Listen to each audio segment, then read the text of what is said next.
네, 오늘은 소요리 문답강의 제31문 함께 공부하겠습니다. 복음이 땅 끝까지 전해져야 하는 이유는 모든 사람이 복음을 듣고 다 예수님을 믿고 구원받는 것은 아닙니다. 오직 택한 백성들만 그 복음을 듣고 구원을 받는데요.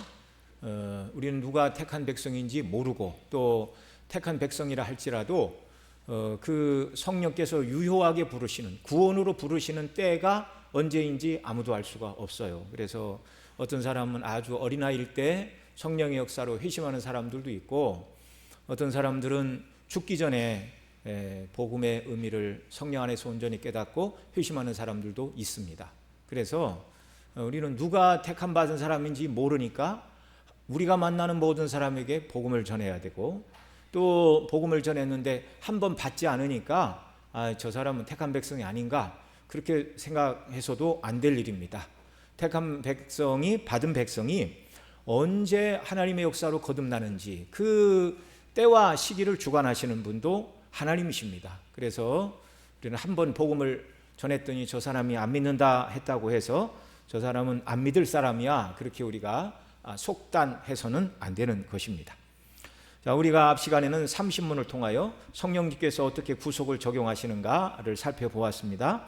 성령께서 그 구속을, 예수님이 사내신 그 구속을 성령께서 어떻게 적용하시는가? 효과적인 부르심으로 택한 백성 안에 믿음을 일으키시어 그리스도와 연합하게 하시고, 또 그리스도께서 값주고 사신 구속을 우리에게 적용해 주신다 말씀해 주셨는데, 오늘 공부할 소요리 문답 31문은 그리고 성령께서 효과적으로 우리를 부르신다는 그 내용이 무엇인가를 우리가 공부하는 시간입니다. 제 31문 제가 문제 읽습니다. 답 읽어주세요. 효과적인 부르심이란 무엇입니까? 하나님의 영에 하시는 일로서 우리의 죄와 비참함을 깨닫게 하시고 우리 마음을 밝게 하여 그리스도를 알게 하시며 우리의 의지를 새롭게 하심으로써 우리를 설득하여 복음 안에서 우리에게 값없이 주어진 예수 그리스도를 영접할 수 있게 하시는 일입니다. 네, 그렇습니다. 기계적으로 강제로 믿게 하시는 것이 아니라 성령께서 우리의 죄와 비참을 깨닫게 하시고, 그래서 우리의 마음을 밝게 하사 구주가 예수 그리스도인 것을 온전히 깨달아 알게 하시고 믿게 하시고, 우리의 의지를 새롭게 하사 예수님을 온전히 구주로 받아들이게 하시는 성령의 이 설득의 과정을 통하여 성도들이 자원함으로 예수님을 구주로 영접하게 하시는 것입니다. 자, 성령 하나님께서 복음을 통하여 택한 백성을 부르시는데, 복음이 증거되는 일을 통하여 성령님께서 죄인을 구원으로 부르시는 부르심은 크게 두 가지입니다. 외적 소명, 이 소명을 한자로 부를소, 명할 명자를 써서 소명이다 부릅니다. 그러니까 한글로는 부르심, 영어로는 콜링, 이제 그렇게 되어 있습니다. 그러니까 외적 부르심과 내적 부르심으로 구분할 수 있는데, 이 외적 부르심은 복음 전도자들을 통하여 복음의 말씀이 죄인들의 귀에 들려지게 하시는 일. 그러니까 성령께서 설교자를 세워 하나님의 말씀을 증거하게 하심으로 말미암아 죄인들이 복음의 말씀을 듣게 하시는 일, 그 자체를 뭐라고 그런다고요? 외적인 소명이라고 그런다고요. 그러나 이 외적인 소명이 항상 그 복음을 들은 사람들로 하여금 효력을 발생하게 하는 것은 아닙니다. 성령께서 그 말씀을 가지고 택한 백성을 깨닫게 하시고 부름에 응답하게 하시는 이 내적 소명의 역사가 없다면 아무도 복음을 듣고 구원에 이를 수가 없다, 그런 말입니다. 그래서 내적인 부르심은 택한 백성이 외적 부르심인 복음의 말씀을 들을 때 그 말씀으로 효력 있게 부르심을 통하여 그 복음을 온전히 깨닫고 이해할 뿐만 아니라 그 복음이 자기 자신의 것으로 인식하고 복음의 초청을 자신의 것으로 받아들이도록 강권하시는 성령님의 역사를 말하는 것입니다.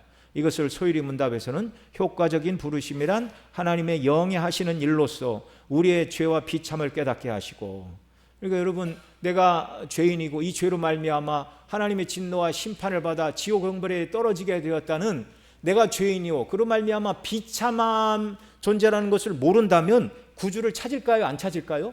찾지 않지요. 배고픈 사람이 음식을 찾고 목마른 사람이 물을 찾는 것 아닙니까? 자기가 죄인인 걸 모르고 하나님의 진노와 심판 앞에 있다는 걸 모르는 사람에게 이분이 구주라고 얘기를 해봐야 아무 소용도 없는 거예요.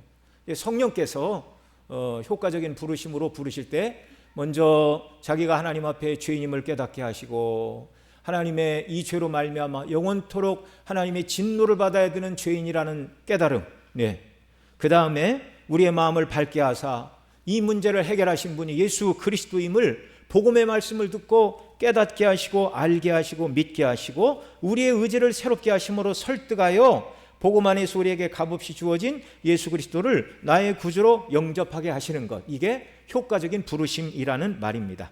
이 성령의 효력 있는 부르심에 대하여 대우리 문답 66문에서 68문에서 좀 자세하게 가르쳐주고 있습니다.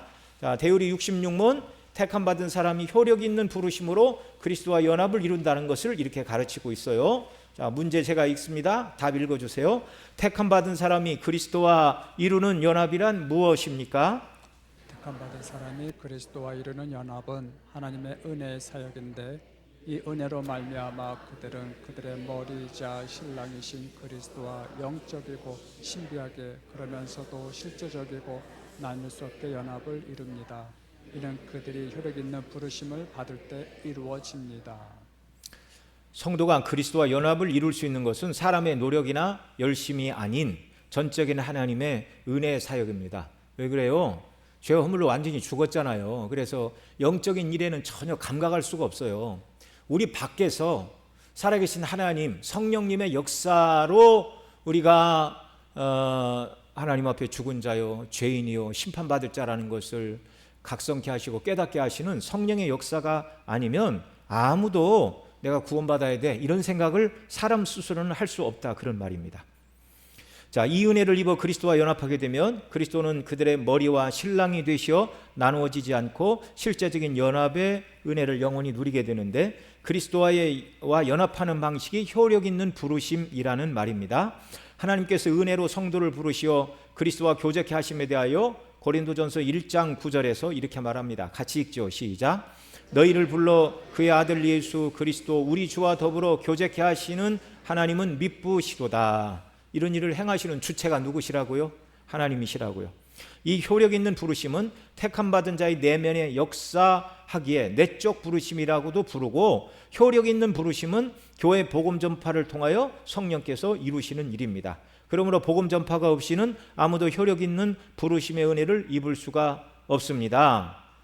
그래서 교회가 복음을 전파하는 것을 외적인 부르심, 외적 소명이다 이렇게 말하는데, 로마서 10장 17절에서 이렇게 말해요. 같이 읽습니다. 그러므로 믿음은 들음에서 나며 들음은 그리스도의 말씀으로 말미암느니라. 그러니까 복음의 말씀을 들을 기회가 없다면 거듭날 수가 있다고요? 없다고요? 없다고요.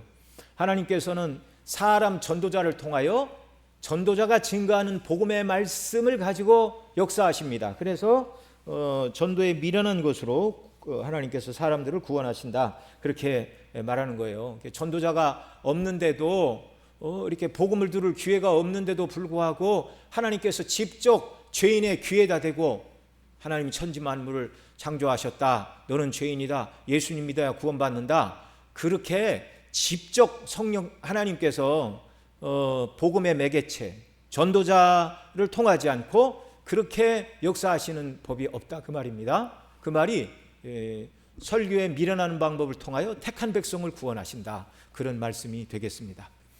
물론 이제 직접적으로 설교자가 전하는 설교 말씀뿐만 아니라 또는 책들을 통해서도, 성경을 통해서도, 우리나라 그 토마스 선교사가 죽을 때 이렇게 쪽복음 던지고 그러고 죽었잖아요.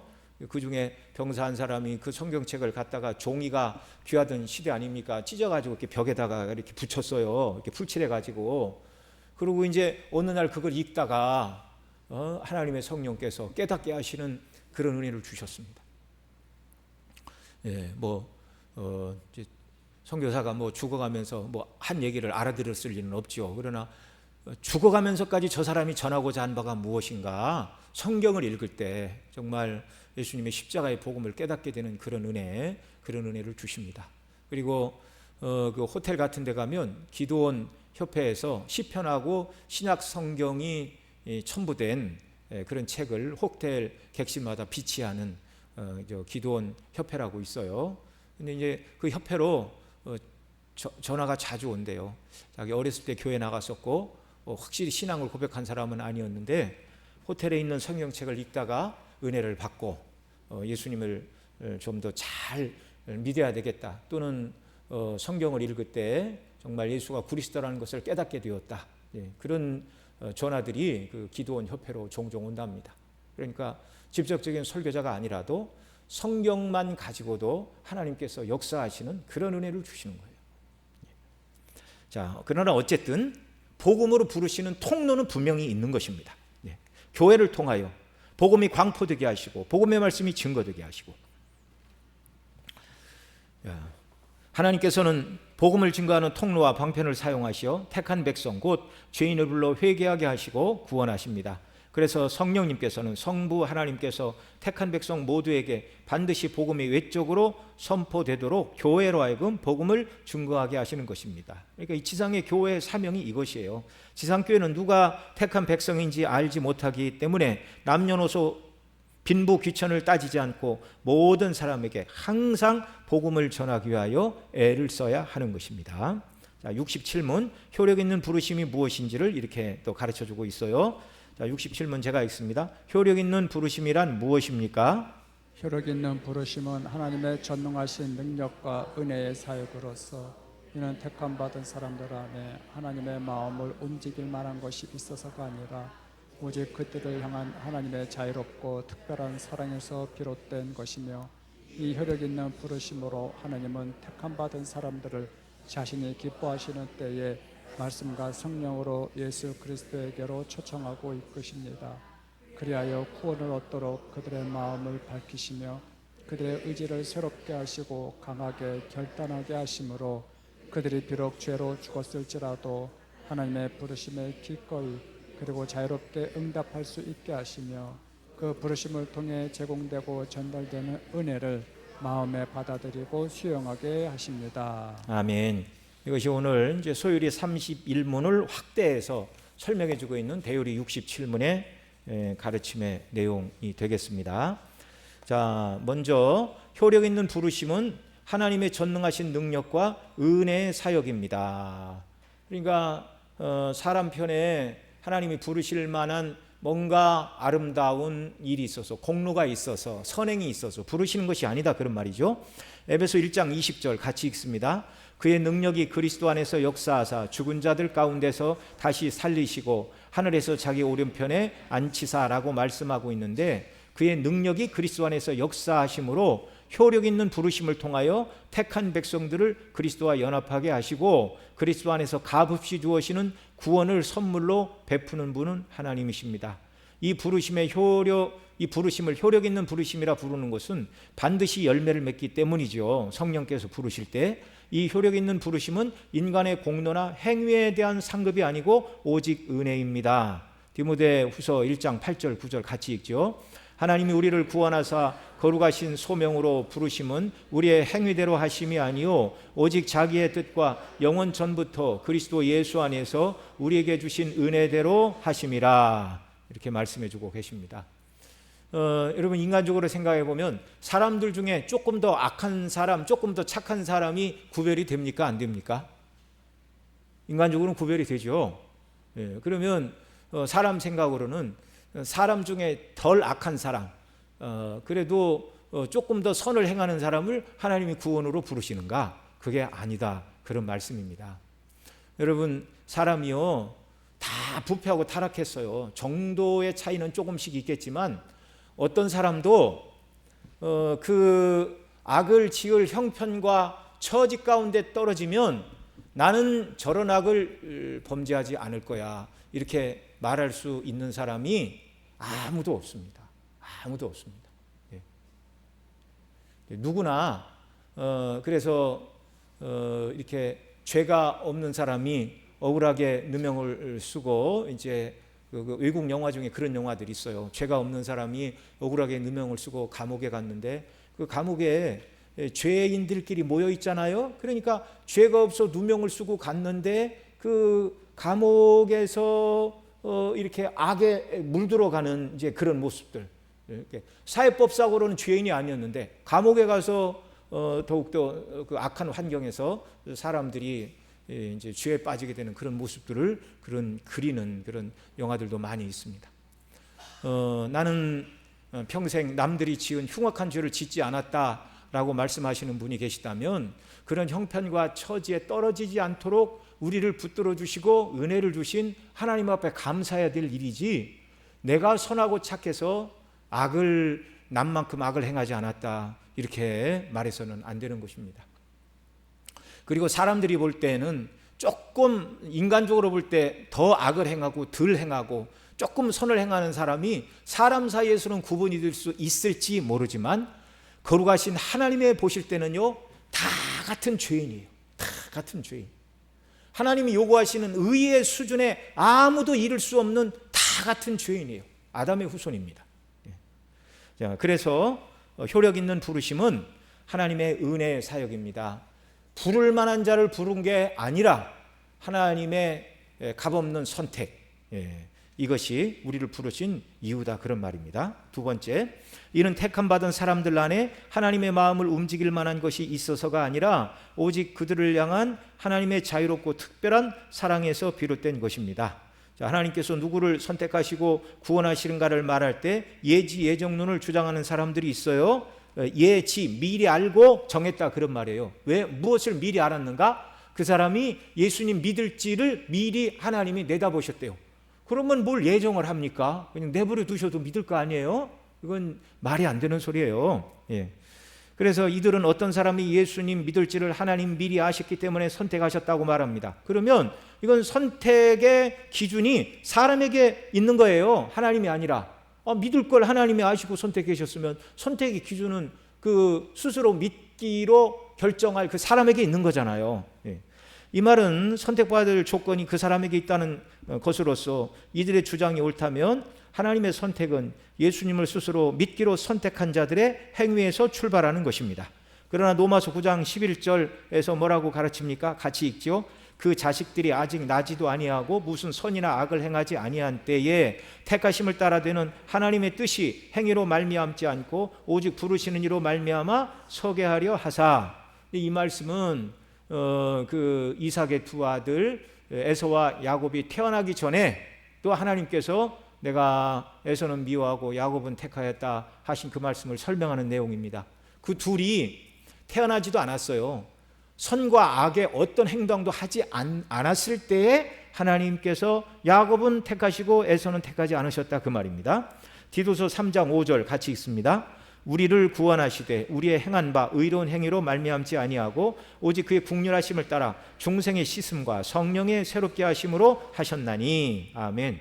자, 하나님의 택하심과 부르심은 오직 하나님의 긍휼에 근거합니다. 그래서 구원은 전적인 하나님의 은혜의 선물이다, 이렇게 말씀드릴 수가 있는 거예요. 그러니까 내가 택함 받을 만한 자격이 있어서 택함 받은 것도 아니고, 또 내가 우리 오전에도 올 목사님 그런 말씀하셨지만 내가 예수님을 믿었잖아요. 믿는 것이 공로가 돼서 구원받는 것도 아닙니다. 우리 구원의 공로는 예수 그리스도의 대속의 은혜밖에 없고, 우리가 예수님을 믿는 믿음마저도 은혜로 성령께서 우리에게 주신 거예요. 효과적으로 우리를 부르셔서 우리 안에 믿음을 불러일으키신 분이 누구시라고요? 성령 하나님이시라고. 그 다음 세 번째, 이 효력 있는 부르심으로 하나님은 택함 받은 사람들을 자신이 기뻐하시는 때에, 어느 때예요?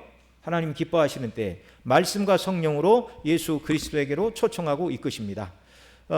고린도 후서 6장 2절 같이 읽죠. 이르시되 내가 은혜 베풀 때에 너희에게 듣고 구원의 날에 너를 도왔다 하셨으니 보라 지금은 은혜 받을 만한 때요 보라 지금은 구원의 날이로다. 여기 지금이 은혜 받을 만한 때, 지금이 구원의 날이라고 말씀하시는 이 지금은 어느 때예요? 복음의 말씀이 증거되는 때, 하나님의 말씀이 증거되는 때, 이때가 은혜의 때고 구원받을 만한 때인 줄 믿으시기 바랍니다.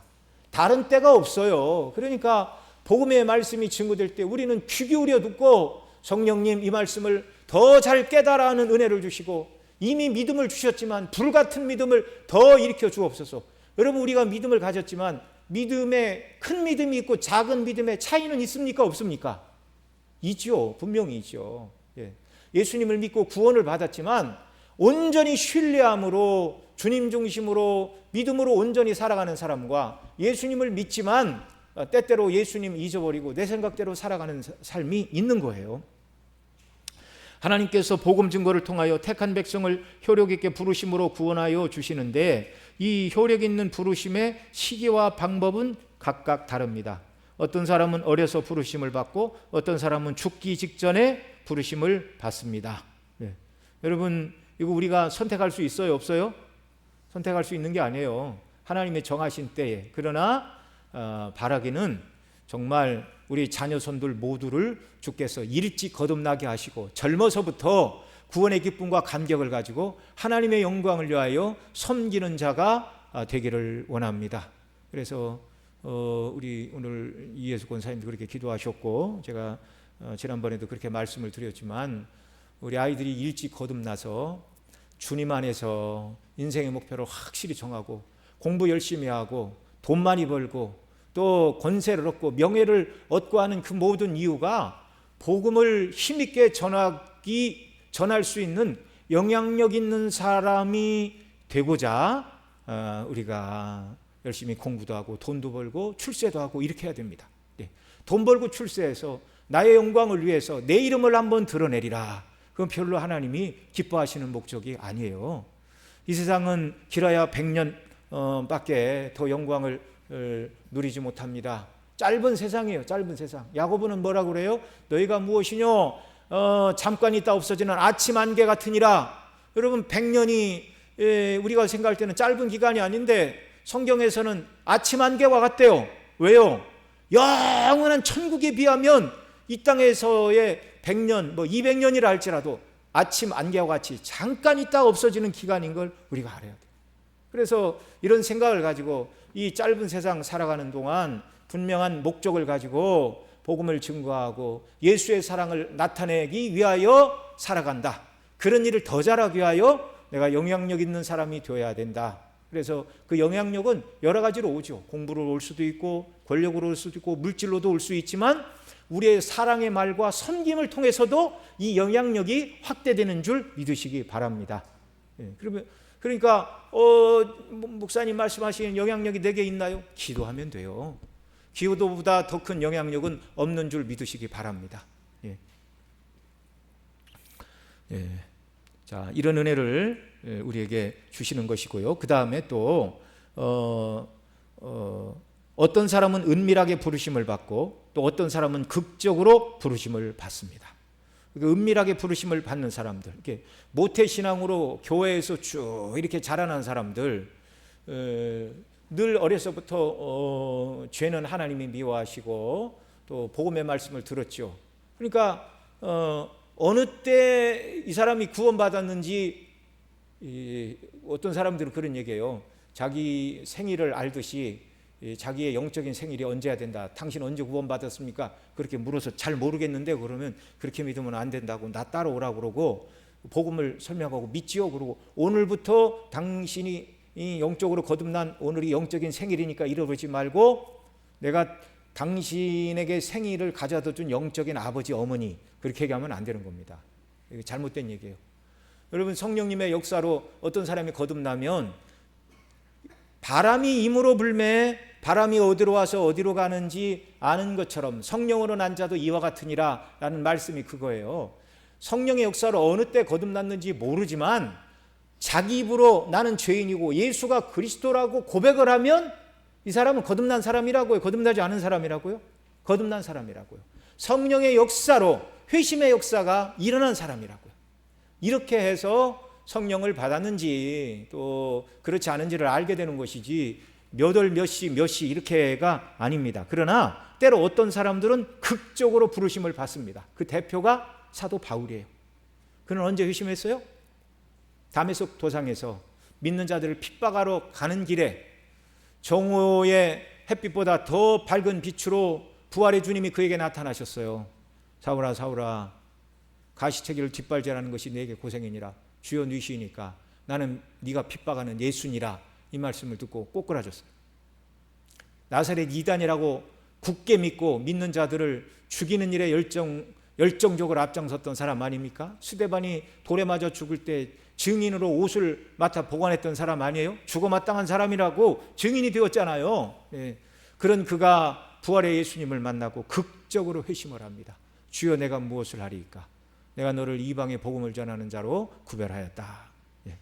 뿐만 아니라 어거스틴도, 교회사에서 어거스틴도 극적인 경험을 했습니다.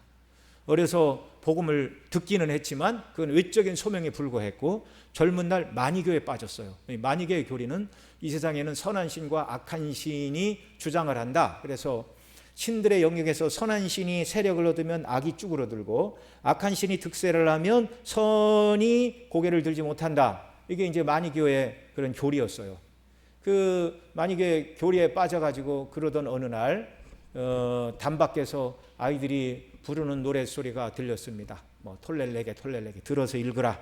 성경을 들어서 읽었는데 로마서 13장의 말씀, 때가 되어 밤이 깊었으니 죄의 옷을 벗고 뭐 이런 말씀을 듣고 그가 이제 회심했다. 이제 그의 그 고백록에 썼잖아요. 그러니까 특별한 어떤 계기를 통해서 구원하시는 때도 있습니다. 그러나 어느 때 구원받은지 모르게 은밀하게 구원하시는 때도 있어요. 그 다음에 이제 어메이징 그레이스라는 찬송 그 가사를 쓴 존 뉴턴, 이 사람이 노예선의 선장 아니었습니까?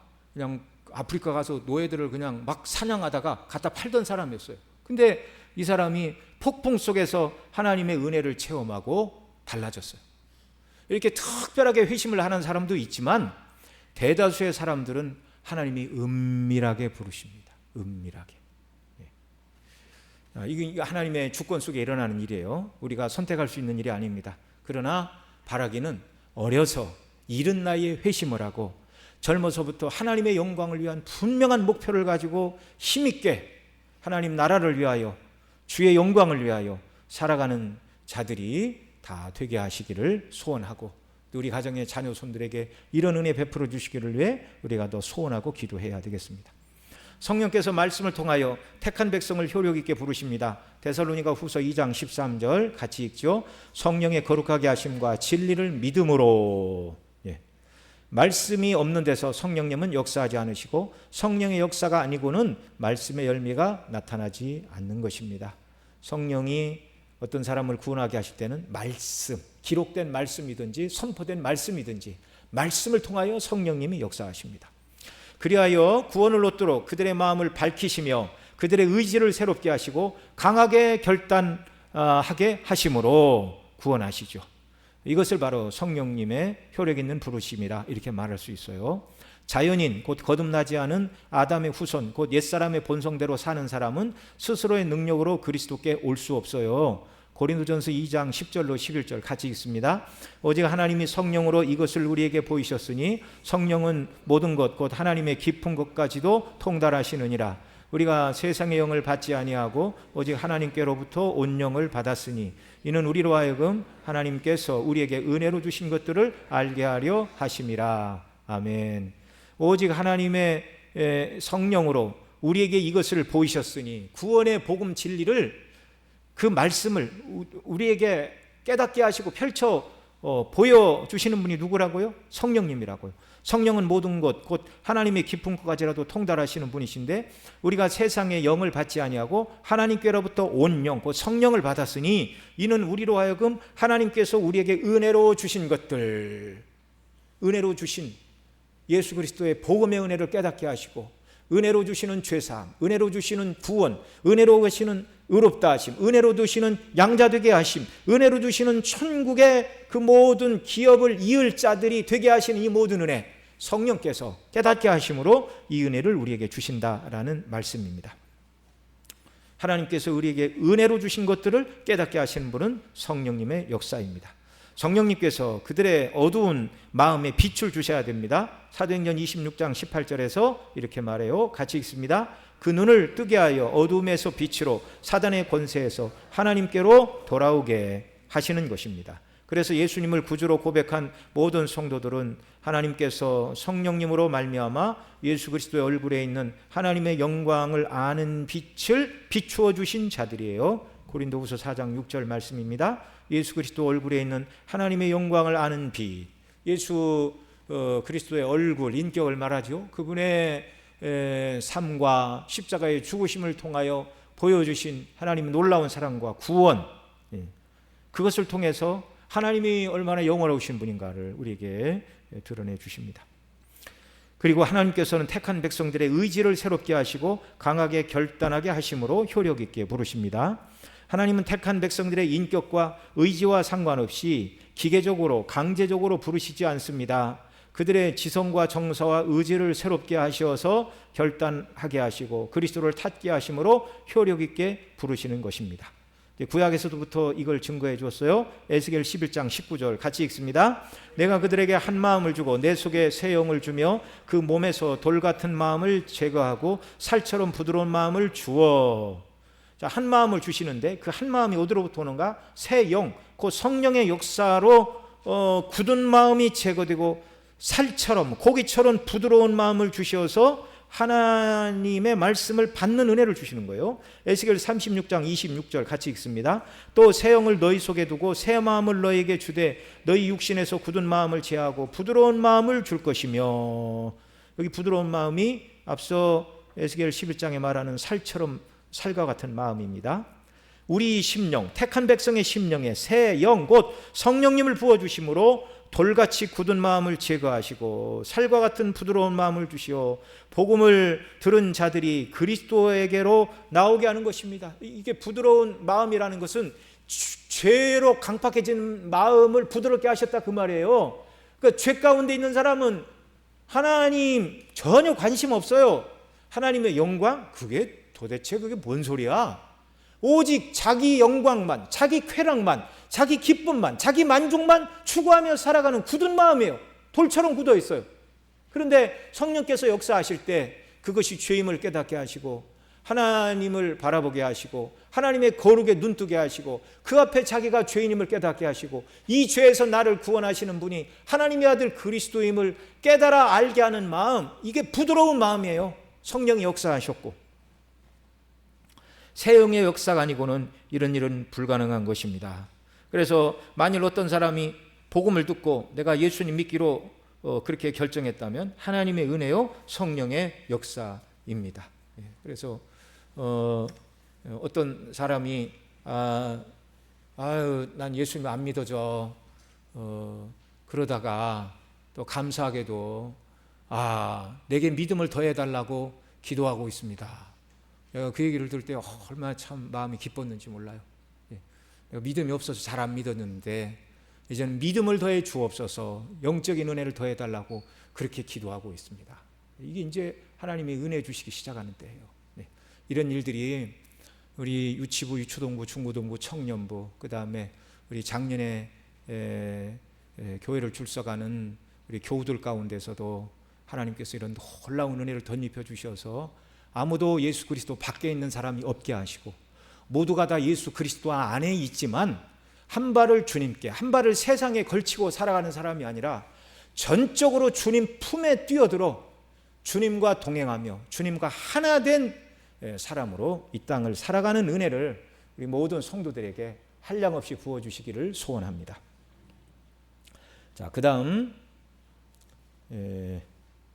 그들이 비록 넘겨서 5페이지 5번 그들이 비록 죄로 죽었을지라도 하나님의 부르심에 기꺼이 그리고 자유롭게 응답할 수 있게 하시며, 여기 죄로 죽었다는 말은 영적으로 죽은 상태를 말하는 것이죠.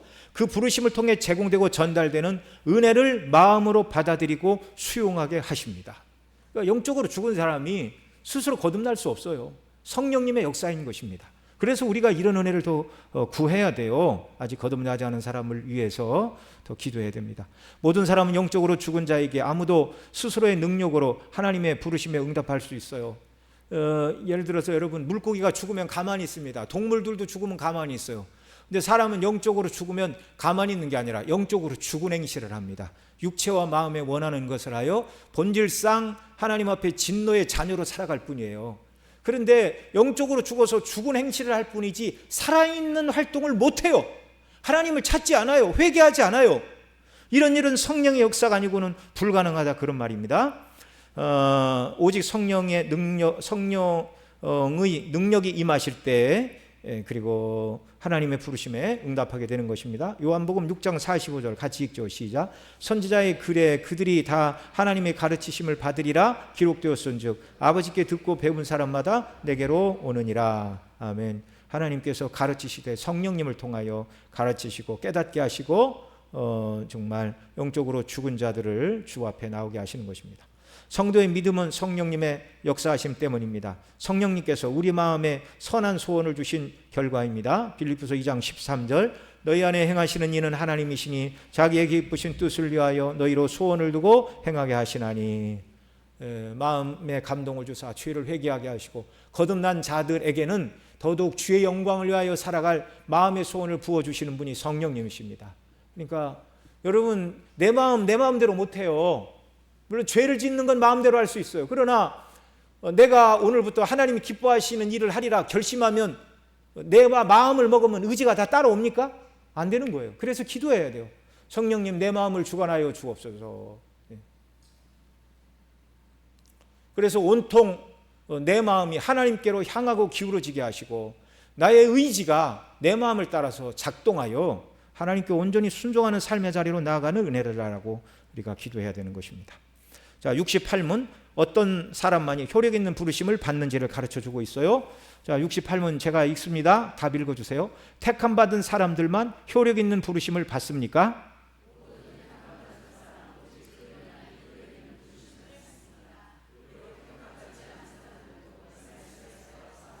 일반적인 활동으로 어느 정도 외적으로 부름을 받을 수도 있고 종종 부름을 받을지라도 그들은 자기들에게 제공되는 은혜를 고의로 무시하고 멸시하기 때문에 당연히 불신앙에 내버려지고 결코 예수 그리스도께 참되게 나아가지 못합니다.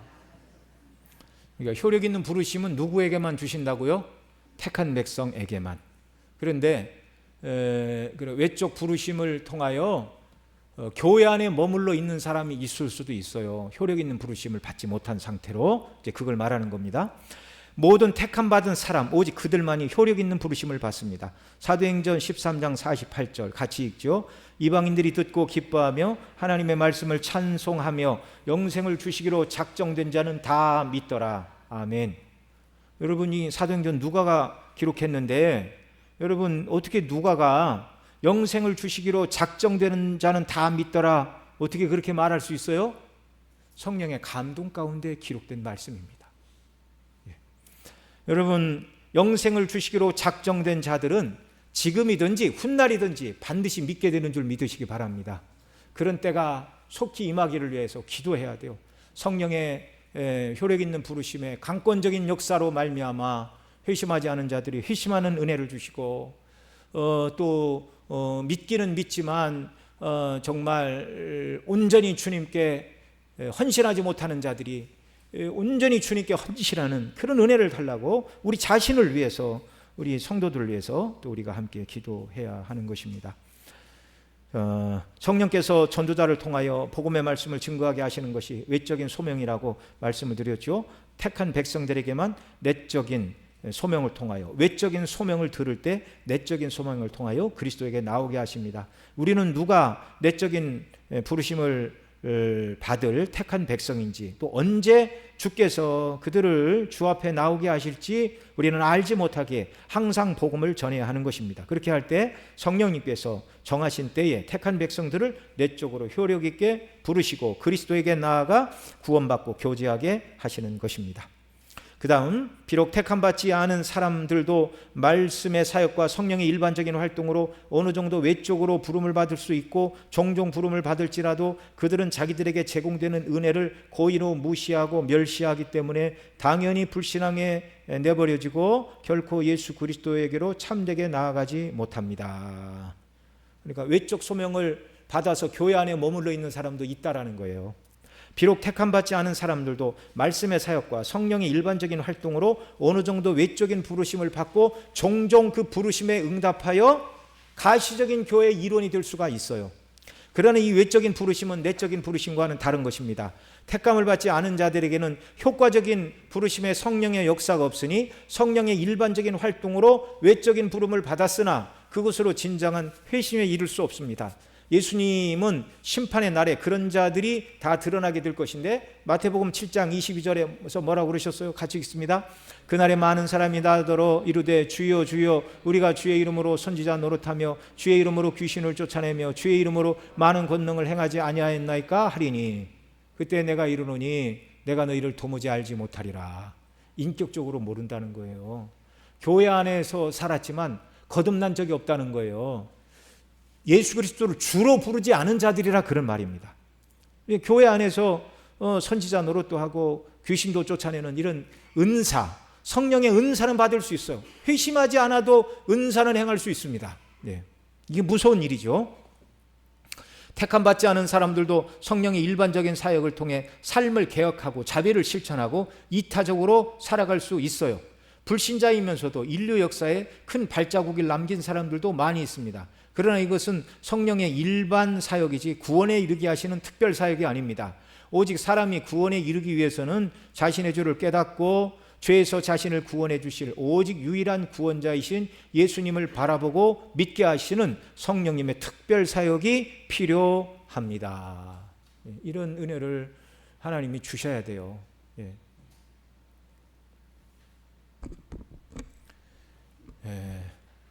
여러분, 예수 그리스도를 믿지 않는 사람, 유럽의 그런 학자들도요, 자기는 기독교인이다 그렇게 말을 해요. 그러니까 진정한 거듭난 그리스도인이 아니라 기독교 문화권에서 성장했고 그것을 좋아한다 그렇게 말하는 거죠. 그러나 그렇게 말하는 그 사람은 거듭난 사람은 아닙니다. 여러분, 아프리카에 이렇게 병원 세우고 사람들을 많이 이렇게 치료한 아프리카의 성자라는 슈바 있죠. 그분이 산상수호는 참 위대한 말씀이다. 그런데 그분이 개인적으로 예수 그리스도를 구주로 믿지는 않았어요. 근데 이렇게 만나러 가면 이제 찬송도 부르고 그런답니다. 하나님도 찬미하고 예수님은 참 좋은 분이다. 근데 예수님을 구주로 안 믿으면 천국과는 상관없는 거예요. 자기 의가 선행을 행해서 남들이 볼 때 의가 대단하다 말할지 모르지만 하나님 보시기에는 여전히 죄인입니다. 그리스도의 피로 그 죄사함을 받지 못했기 때문에 그런 거예요. 무죄하신 예수 그리스도, 완전히 의로우신 예수 그리스도. 여러분, 우리는 하루에도 여러 번 미움과 갈등과 원망 이런 것 때문에 늘 죄에 빠지고 그러지만 예수님은요, 죄를 한 번도 지은 적이 없으신 분이에요. 미움이 살인죄라 한다면 예수님은 누구를 미워해서 살인죄를 지으신 적이 있습니까? 없습니까? 없죠. 그분은 죄 없는 상태로 태어나서 성령의 충만함을 덧입으셨고 한 번도 죄에 빠지신 적이 없어요. 누구를 미워한 적도 없어요. 시기한 적도 없고, 거짓말한 적도 없고, 욕을 하신 적도 없고, 악을 행하신 적도 없고, 그런 무죄하신 분, 그분이 저와 여러분을 위하여 죄값을 다 담당해 주셨습니다. 그 보혈의 피를 믿을 때 그 피로만 죄사함 받습니다. 나에게 그 예수님이 필요하고 나는 내가 선하고 착해서가 아니라 예수님의 은혜로만 구원받습니다. 이 고백은 성령님의 효력 있는 부르심으로만 고백할 수 있는 말인 것입니다. 자, 택함받지 않은 사람들도 성령 일반적인 역사 거기 읽었고요. 오직 사람이 구원에 이르기 위해서는 자신의 죄를 깨닫고 그 죄에서 자신을 구원해 주실 오직 유일한 구원자이신 예수님을 바라보고 믿게 하시는 성령님의 특별 사역이 필요합니다. 교회 안에도 성령의 일반 은총으로 은사를 받아서 귀신을 쫓아내고 권능을 행하나 참된 구원에 이르지 못하는 사람이 있을 수 있습니다. 그래서 성도는 내가 교회에서 무슨 일을 했고 무슨 일을 하는 사람인가 이전에 나는 하나님 앞에서 내가 죄인임을 온전히 깨닫고 나의 이 죄에서 나를 구원하실 분은 예수님밖에 없는 줄 알고 그 예수님을 믿고 의지하며 사랑하며 예수님과의 교제 속에서 신앙생활을 하고 있는지를 살펴봐야 됩니다. 여러분 모두가 다 이런 믿음의 사람이신 줄 믿습니다. 아멘. 만약에 아멘 못하시는 분은 저한테 개인적으로 전화하세요. 그런 분이 없는 줄 압니다. 그럼 제가 해줄 수 있는 얘기가 뭐예요? 복음을 다시 증거하고 같이 기도할 뿐이죠. 목사가 거듭나게 하는 거 아니에요. 성령 하나님의 역사입니다. 이 사람이 성령님의 특별사에겐 효력 있는 부르심을 받은 성도입니다. 그 다음에 마지막 문항, 그들은 자기들에게 제공되는 은혜를 고의로 무시하고 멸시하기 때문에 당연히 불신앙에 버려지고 결코 예수 그리스도에게로 참되게 나아가지 못하는 것입니다. 성령이 일반적인 사역으로 기독교의 정신인 이웃사랑의 교훈을 높이 평가하나 자신은 죄인이 아니라 생각하는 사람들, 예수께서 말씀하신 산상수훈의 교훈과 정신은 너무나 좋으나 자신에게는 그리스도의 보혈은 필요 없다 말하는 사람이 있어요. 나는 예수님이 나를 위해 죽어야 될 만큼 그렇게 나는 악한 사람이 아니다, 나는 착하게 산다. 이거 거듭난 사람 아니에요. 예수와 상관없는 사람입니다. 예수 그리스도를 나의 구주로, 그분의 죽으심이 나의 죄를 대속하기 위한 속죄의 죽으심이요 나의 죄에 대하여 분노하시는 하나님의 분노를 누그러뜨리는 화목제물이신 것을 믿지 않고 값없이 주시는 구원의 은혜를 무시하고 멸시하는 자들은 결코 예수님께 참되게 나아간 자들이 아닙니다. 이들은 구원받을 수 없으며 성령의 효과적인 부르심을 받지 못한 자들일 뿐입니다. 요한복음 6장 65절 같이 읽습니다. 또 이르시되 그러므로 전에 너에게 말하기를 내 아버지께서 오게 하여 주시지 아니하면 누구든지 내게 올 수 없다 하였노라 하시니라. 아멘. 그러면 여러분, 예수님께 나온 사람의 삶의 모습은 무엇일까요? 네, 성경 한 구절만 제가 읽어드립니다. 고린도 후서 13장 5절에 이렇게 말해요. 띄우실 수 있으면 한번 띄워보세요. 없어요? 한번 찾아보세요. 고린도 후서 13장 5절. 너희는 믿음 안에 있는가? 너희 자신을 시험하고 너희 자신을 확증하라. 예수 그리스도께서 너희 안에 계신 줄 너희가 알지 못하느냐? 그렇지 않으면 너희는 버림을 받은 자니라. 여러분, 예수 그리스도를 믿으십니까? 아멘 하셔야죠. 예수 그리스도를 믿으십니까? 네. 그러면 너희 자신을 확증하래요. 정말 너희가 믿는 자이가 확증하래요. 어떻게 확증하라고요? 예수 그리스도께서 너희 안에 계신 줄 너희가 알지 못하느냐? 성경에 보면 너희가 내 안에, 내가 너희 안에 이렇게 말해요. 예. 너희가 내 안에 있어야 된다고만 말씀하시지 않고 내가 너희 안에 거할 것이다 이렇게 말씀하고 있어요. 여러분, 예수 그리스도께서 여러분 안에 계십니까? 그 증거가 뭐예요? 예수님을 믿는다고 말하는 건 예수 그리스도를 나의 구주로 영접하는 거예요. 예수로 구주로 영접한다 그 말은 그분을 나의 구세주와 나의 주 곧 왕으로 영접하고 그분과 더불어 살아간다는 거예요. 이게 거듭난 사람입니다. 아시겠죠? 그러니까 입으로만 나 예수님 믿어가 아니라 그리스도의 십자가의 보혈의 은혜가 항상 내 심령에 있어야 되고요. 그래서 구세주에게 이런 대속의 은혜를 주시니 감사합니다라고 감사해야 돼요. 찬송해야 돼요. 영광을 돌려야 돼요. 존귀를 돌려드려야 돼요. 항상 십자가의 대속의 은혜를 인하여 기뻐하며 살아야 돼요. 이게 내 속에 예수님이 계신 사람의 삶의 모습입니다. 또한 예수 그리스도를 나의 주, 곧 왕으로 섬기는 사람이에요. 백성과 신하가 왕에 대하여 행해야 될 마땅한 바가 무엇입니까? 순종, 충성. 이해가 되시죠? 그 백성은 모든 왕의 명령에 순종해야 되는데 억지가 아니라 기쁨으로, 형식이 아니라 충성을 다해서. 그래서 요한복음 14장 20절 이걸 한번 찾아보죠.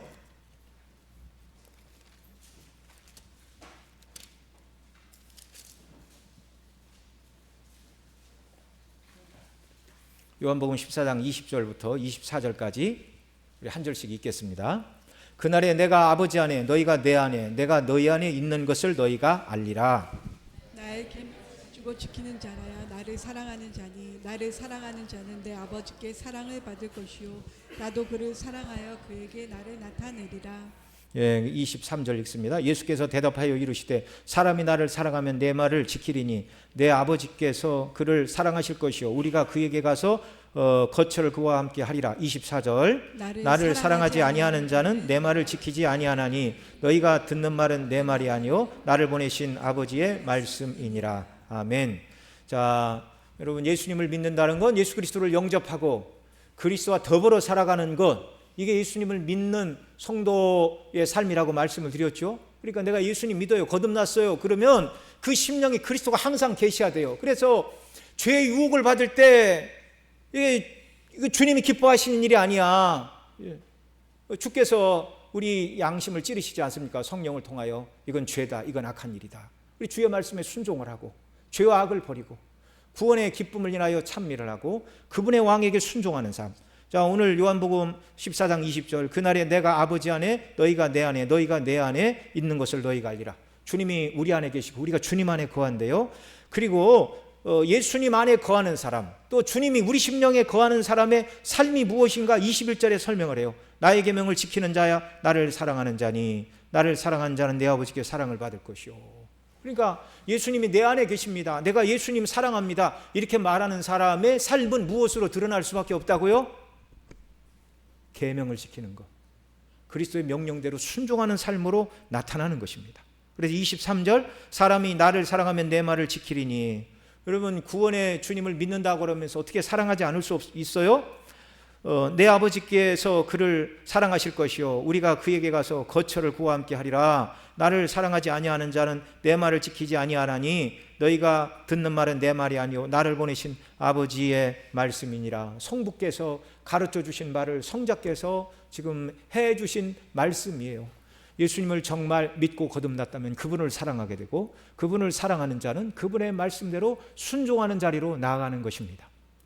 나는 예수님 믿고 구원받아서 그러지만 예수님을 사랑하지 않고 그분의 말씀대로 순종하지 않겠다 그러면 아직 인격적인 생명의 변화가 그 속에서 일어난 것이 아니라는 말이에요. 이런 은혜를 충만히, 그래서 정말 여러분, 이 짧은 세상 살아가고 주 앞에서 영원히 살아갈 것인데, 영원토록 주 앞에서 살아갈 때 칭찬과 영광과 존귀를 충만히 받아 누리는 저와 여러분 모두가 되기를 소원합니다. 그러기 위해서 우리가 성령의 충만함을 받아야 돼요. 성령 충만은 예수 충만, 그 말은 말씀 충만, 말씀대로 순종하기 위하여 부단히 애를 쓰고 죄를 버리기 위하여 몸부림치고 주님이 기뻐하시는 일을 위하여 온전히 우리 자신을 들여 영향력이 있는 사람이 되어 선한 일을 감당하며 살아가는 것, 이런 복락을 저와 여러분 모두에게 넘치도록 부어주시기를 간절히 소원합니다. 우리 이 말씀 붙들고 우리 통성으로 함께 같이 기도하겠습니다. 사랑하시는 아버지 하나님, 고맙고 감사합니다. 긍휼의 은혜를 베풀어 주시옵소서.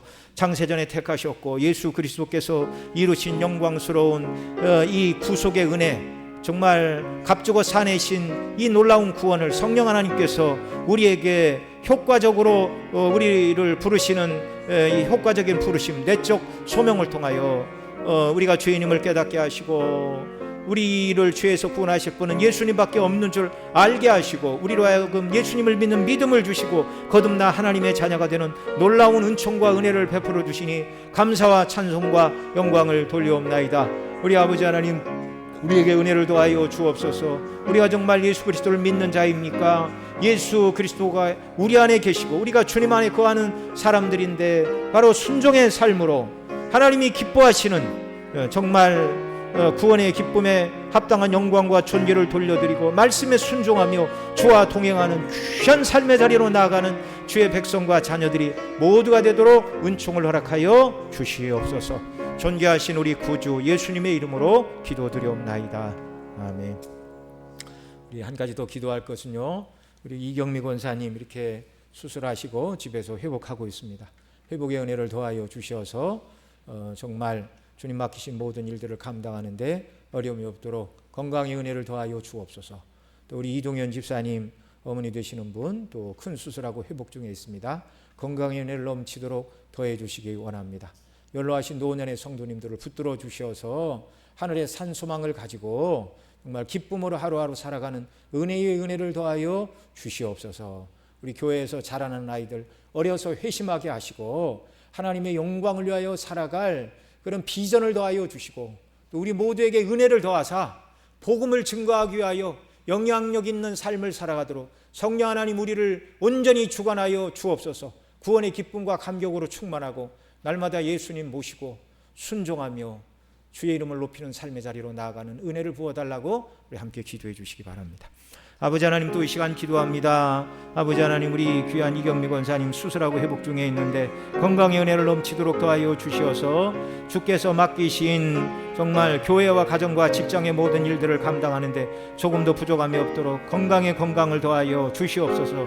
속히 연약한 자리에서 털고 일어날 수 있는 은혜 위에 은혜를 더하여 주시옵소서. 또 우리 이등현 집사님, 어머니 되시는 분 큰 수술하고 회복 중에 있는데 은혜를 베풀어 주시어서 건강을 속히 회복하고 아버지 하나님, 주의 영광을 위하여 살아가는 귀한 삶이 되도록 은혜와 사랑과 긍휼과 권능으로 우리 주님 함께해 주시기를 원합니다. 연로한 노년의 성도님들에게 은혜를 더하여 주옵소서.